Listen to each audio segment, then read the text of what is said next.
안녕하세요. 박형기에게 박형입니다. 경매에 대한 전반적인 내용이 마무리되고 나면 입찰 시 주의하셔야 될 점이나 경매 관련 팁들을 하나씩 소개해 드릴 계획입니다. 오늘 알려드릴 내용은 그중 한 가지인데 입찰 전에 미리 알고 계시면 좋을 것 같아서 먼저 소개를 해드릴까 합니다. 바로 여러분이 입찰을 하지 말아야 할 물건에 대한 이야기입니다.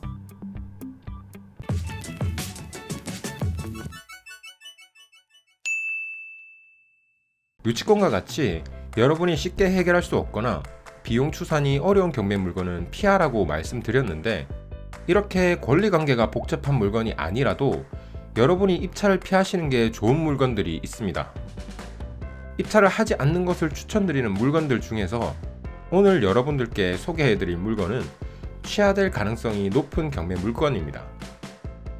경매 취하에 대해서는 잠깐씩 말씀드린 적이 있는데, 경매에 나온 물건이라도 채무자와 채권자가 합의가 되거나 이해관계인들의 소송 등으로 경매는 얼마든지 취하가 될 수 있습니다. 여러분들이 힘들게 물건을 고르고 권리 분석을 하고 수익 분석까지 마쳐서 입찰을 준비 중인데 경매가 취하되어 버리면 정말 허무합니다.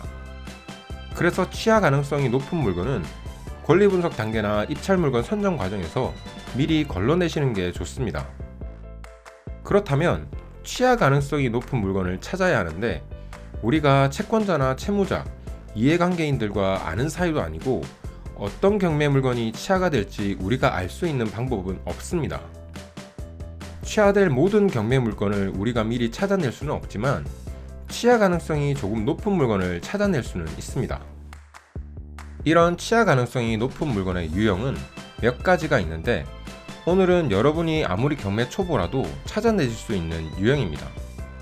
바로 청구 금액으로 확인 가능한 소액 청구 경매입니다. 소액 청구 경매라는 명칭은 정식 명칭은 아니고 제가 이러한 유형의 경매 물건을 구분하기 위해서 붙인 이름입니다. 제가 말씀드리는 소액 청구 경매란 경매 물건의 가액에 비해 아주 적은 금액을 채무자에게 받지 못해서 이 금액을 받기 위해서 신청된 경매를 말합니다. 쉽게 설명을 드리면 1억짜리 아파트가 경매에 나왔는데 채권자가 아파트 소유자에게 500만원의 공사비를 받을 게 있었는데 그것을 받지 못해서 아파트를 가압류하고 경매 신청을 한다든지 하는 경우입니다. 겨우 500만원 때문에 1억짜리 아파트를 경매에 놓는 경우가 있을까 하시겠지만 이런 일이 생각보다 많습니다.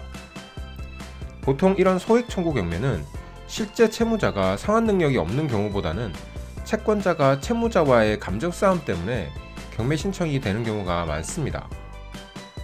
500만원을 줄 능력이 없거나 주기 싫어서 1억짜리 아파트의 경매가 진행되는 것을 가만히 두는 채무자는 없을 겁니다. 그러니 이런 물건은 채무자가 채무를 상환하고 경매를 취하할 가능성이 커서 입찰을 피하시는 게 좋습니다. 가끔 경매에서 채권 금액 관련 내용을 확인 안 하신 분들은 이런 물건의 입찰을 준비하시다가 취하되는 경험을 하십니다. 그럼 이런 소액 청구 경매를 확인하는 방법을 알려드리겠습니다. 첫 번째 방법은 대법원 경매정보 사이트에 들어가셔서 보시면 물건 기본 정보에 청구 금액이 나와 있습니다. 감정평가 금액에 비해 너무 적지 않은지 확인을 하시면 됩니다. 두 번째 방법은 등기사항 전부증명서로 확인을 하시는 방법입니다. 대법원 경매정보 사이트에서 쉽게 청구 금액을 알 수 있기 때문에 그냥 이런 물건들은 애초에 입찰하지 않겠다 하시면 보지 않으셔도 됩니다. 다만 너무 입찰하고 싶은 물건인 경우에 소액 청구 경매 외에 몇 가지 추가 정보를 확인하기 위해서 등기사항 전부증명서를 확인하기도 합니다. 예를 들면 소액 청구 경매 외에 카드사, 건강보험공단, 국가 등의 세금 압류가 있는 경우에는 소액 청구 경매일지라도 자금적으로 정말 여유 없는 채무자일 수가 있습니다. 이런 경우에는 경매가 실제로 진행될 가능성이 있으니 입찰을 해보셔도 되는 겁니다. 이렇게 오늘은 소액 청구 경매라는 취하되기 쉬운 경매 물건에 대한 이야기를 해드렸습니다. 여러분이 모르고 이런 물건에 입찰을 준비하셨다가 시간을 허비하는 일이 없었으면 하는 마음에서입니다. 앞으로도 이렇게 여러분의 아까운 시간을 낭비하지 않을 수 있는 팁들이 있으면 영상으로 올려드리도록 하겠습니다. 이번 영상은 여기까지였습니다. 여러분 부자 되십시오.